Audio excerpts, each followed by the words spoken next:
All right, so we're going to do a few exercises to train your core properly. And now, when a lot of people are moving, and a lot of times the aches and pains that they have, a lot of the time it stems from the core. So when we have a very weak core, everything kind of compresses between the ribs and the hip cage. Ribs and hips, sorry, actually speak properly. So the spine might get a bit compressed. There's a lack of tension and control as we are maybe rotating, as we're flexing one side to the other. So if we don't have that proper control, and the core works in lots of planes of motion, right? It's not just six pack and forward and backwards. There's a lot more going on to it. And actually quite a lot of the time when we get too strong in a six pack and too tight, what it does is like pulls that rib cage either forward or like down into that compressed position. And then things like neck pain, where the shoulders are really rounded, is because there's lots of compression in the core, or that back pain isn't because the core isn't supporting our pelvis and our ribs properly. So there's going to be 5 exercises. These are going to kind of progress, and we're going to gradually introduce those different planes of motion to each one. So the first one, lying on the ground. All of these you can do at home, body weight, apart from the last one, which we'll just give you some variations on. So for the first one, lying on your back, I want you to have your hands just flat on the ground behind you. You might need to raise your head onto a block or a pillow or something, depending on how rounded your upper back is, okay? So if you're someone who, is very rounded there, if putting your head on the floor feels a bit uncomfortable, then just improvise. Okay, the goal here is to try and get the back fairly flush on the floor. Now, I don't need it to be perfect if you can't get that back flat yet. However, over time, we want to be able to train that spine and hips to be able to flatten. We're going to work on your deep core muscle here, okay? So I'm going to use my breath to start setting the deep core muscle, and I want to sort of think about that area just above my hip bones. That's an area that I'm going to like close a book over and start tightening up, okay? This is like our inbuilt corset muscle, and it's an area that no one trains enough, okay? So hands on the floor, we take a big breath into the rib cage, and then as we exhale, I'm sort of thinking between those hip bones, closing up. Okay, we use that breath initially to get the core set. And then from here, all we're going to do is a nice slow leg raise. All the movement here is from the hip, and I'm controlling it through the core. Okay, when I lower my leg, I'm just going to tap it gently on the ground, and then we're going to repeat.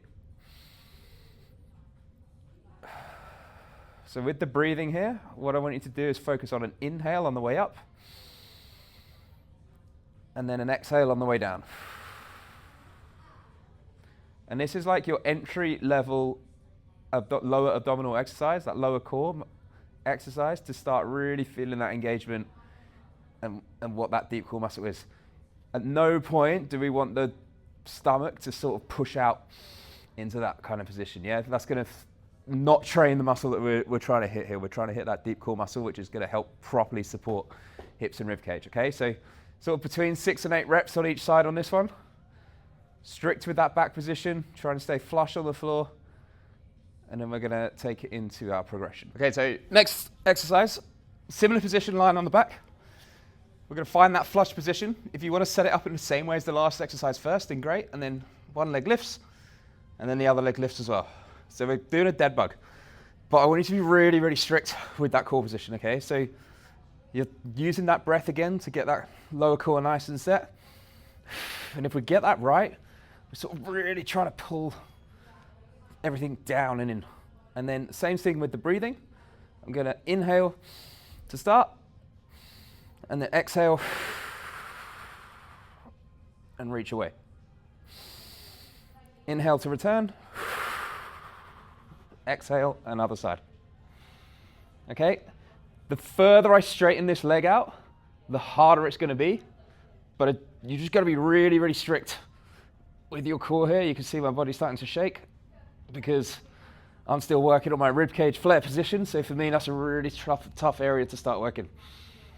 Okay, if you're someone who's got a bit of sensitive lower back, if at any point you feel that arching in the back or you feel the tension going there, then that's your cue to stop. You just reduce the range again. Maybe you go back to that previous exercise and just be really strict with yourself, yeah? Focus on quality of that actual movement rather than, you could probably do 50 of these.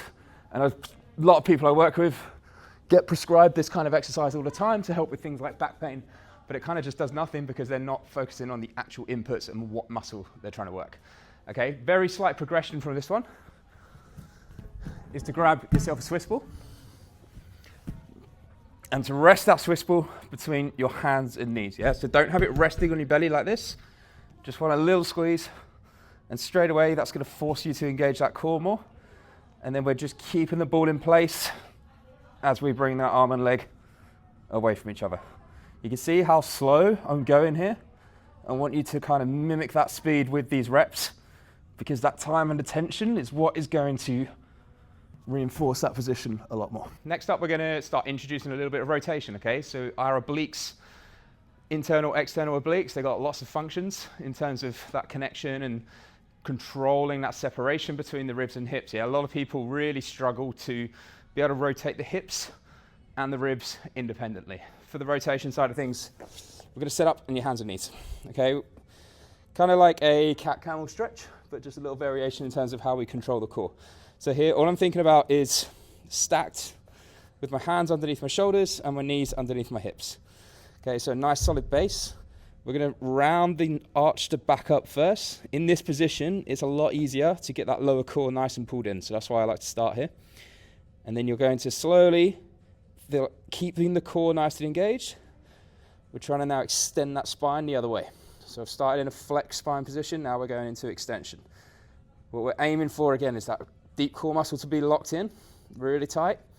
And then that upper back to start straightening out as much as possible.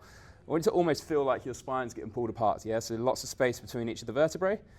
And then from here, we go into our rotation. So we're gonna imagine we got 20 kilos in this hand. You can do this with a dumbbell as well, but we're gonna push down in the hand and the knee to keep the hips stable. And then we're doing a row with a bit of rotation. So we're coming out to the side. We're gonna feel, everyone's different here, but one or both of the obliques are gonna fire quite a lot. Hold it for a second or two, down again. So some common mistakes I see with this one is just wanting to just yank the arm back and not really focusing on the rotation. Yeah, or maybe just letting the head drop or the background as we kind of lift that weight, lift that arm up to the side. So shoulder blades nice and separate the whole time, tummy nice and pulled in. Just looking for that nice sort of slope on the back from butt all the way up to the top of the head. And then there, head stays looking forwards. Rotate that rib cage. You feel that really locked in, and then down. 4 or 5 reps on each side should be a nice one to get your body starting to rotate properly. Okay, one more thing I want you to watch out for in this exercise is the dumping side to side. So if you're someone who does have back issues, what tends to happen if I stay upright, what tends to happen if I'm bringing my right hand up, you see how that left side sort of dumps down a little bit. And it's not necessarily wrong doing that, but we want to make sure we're doing it with tension, okay? So when you are lifting that weight up to the side, I want the space between your ribs and your hips here to stay nice and even. So it's just a nice controlled rotation for now. Just don't worry about any sort of lateral flexion in that movement just yet. Okay, so that's exercise number 3. For our next one, we're going to take it into a plank. So here, bit of a variation on your regular planks. What I want you to think is how we're reinforcing that spine position. So a little bit like the one we did on the hands and knees just now, but we're setting up in an 8-point plank, okay? And basically the purpose here is to try and find a really neutral position on that spine. And then again, we're not just training the 6-pack muscles at the top, we're training that deep core muscle. So I'm gonna use the breath again to sit here. You're going to think that spine is in a very similar shape to what we did in the dead bugs. So lying on your back, but now we've got gravity like really pulling us down, and we're going to have to fight harder against that. So fill up that rib cage, start tightening in that core. Now if you've got a mirror, this is a really useful tool here to kind of find that neutral position on the spine. I'm kind of going by feel today because I haven't got a mirror where I've got the video set up. So hopefully that looks okay on the camera. But yeah, again, just think about that core sit feeling. Couple of things you can do to just like reinforce this position once you've found that neutral spine. So I'm always thinking down and in with all my abs, sucking in, tightening up the top core muscles so that rib cage doesn't flare. And then one thing you can add the intensity is just by squeezing the floor together. So I'm not actually moving, I'm trying to pull my elbows towards my knees. So when I'm in this position, and then I'm slightly pulling those elbows back. Yeah, as you're doing that, just watch you don't hunch and use the neck. Should feel that position start to engage more. And then you can take it one step further, toes down, knees come up. Okay, so that's 2 nice variations there. Body's starting to get shaky. Okay, and then one last little variation is a single leg lift. Now you'll be really careful and really controlled when you do this. Hold and lower. With the single leg lift, it's very prone to wanting to drop into that lower back, okay? So you're gonna be really strict with yourselves. Get it nice and set. Control as you lift. Less is more with that leg lift. Last one here is a transverse cable rotation. So again, quite a common one that we see done in the gym, but always actually train your rotation and your separation between your hips and your ribs properly, okay? So to do that, you're gonna set up feet parallel to start. Just get a nice solid grounding. That tripod base with the feet is what we're looking for. So that is your heel, ball of the big toe, ball of the little toe.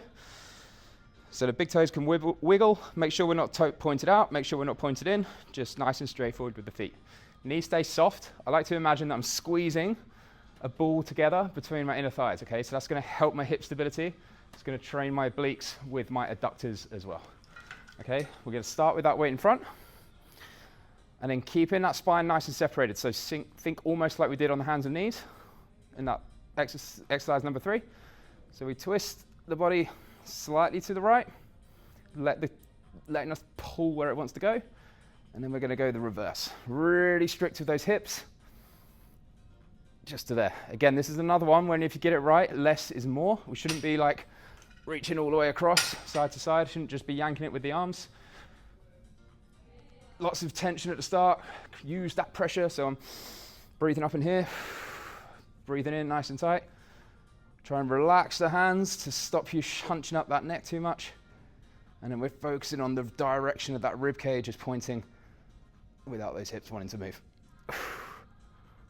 Like so. Again, get that right. Go light to start. Get the control of it. You're again watching that initially, you're not dumping side to side. As you pull those arms across, you're trying to make sure that you don't round. You're just going to think nice aligned spine for now. And like, imagine if I just stuck a pole down my back and I can only rotate around that. Yes, I can't bend forward or back. I can't lean side to side. That's step 1. Obviously, as I said, the core's goal is to be able to control all those movements, but we need to control it in the foundational state like that first before we then progress it into those lateral kind of movements, okay? So one more time. Sorry, one more variation here. Exactly the same setup, and then we're gonna slide one leg back. I don't really care which leg you do, just do both, but here now, because of the position of the legs here, one leg's gonna fight, or the hips are gonna wanna rotate a little bit more, so we're gonna really fight against that. Heavy on that front leg, same sort of rotation to there. Okay, so I'm staying up nice and tall. Make sure you're rotating through the core and not just pulling with the arms. Yeah, so a really common one where people get a lot of shoulder problems, neck problems, especially when they're doing any kind of rotations like this, is because they're not properly using their core and they're just wanting to muscle it around with the arms. Cool, let us know how you get on with those exercises. Any questions, give me a shout.